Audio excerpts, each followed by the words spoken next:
CBS News political director and Face the Nation moderator John Dickerson is in Washington. John, good morning. Morning, Charlie. Is this issue of conduct and behavior at Trump rallies have any impact on this campaign? Is it a growing issue or not? Well, it's certainly had an impact on the campaign in terms of the tone, and it was striking last night that in the debate, none of his rivals really picked up on this. I mean, Donald Trump at his rallies, several that I've attended and others as well, talks about when these protesters pop up, he talks about how he'd like to hit them, how in the old days they would have been taken out on a stretcher. This doesn't seem out of step with comments like that, someone being sucker punched. But what we also saw in the debate was his challengers didn't want to touch this, which was a sign of they don't want to do anything to offend Trump voters. Everybody held their fire last night, John Dickerson. It was certainly a kinder, gentler debate. Why do you think that is? Did they have a talking to ahead of time? And who do you think it helped and who do you think it hurt?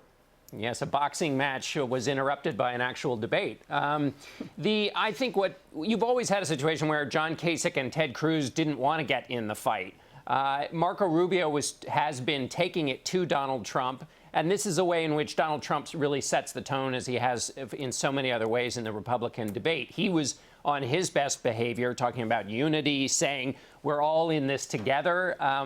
And Marco Rubio has said explicitly and recognized that his attacks on Donald Trump have had a negative impact on him.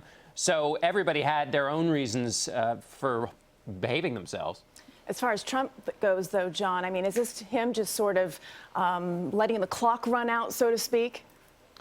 I think that's part of it, but also part of it is that he wants to kind of tamp down this talk from other parts of the Republican Party that he's a threat to the Republican Party. He wants to show that he can be a unifier. And also, if you read his book, The Art of the Deal, and you listen to him talk about deal making, he talks about a period of bluster and braggadocio, and then at the end, kind of bringing everybody together. So this is part of the Trump playbook. How much ground does Marco Rubio have to make up in Florida? Polls show that he's made up a little ground, but he's still down by about close to 10 points. So he's still got some work to do. Thanks, John. Thanks, Charlie. John, we'll talk with John Kasich this Sunday on Face the Nation here on CBS.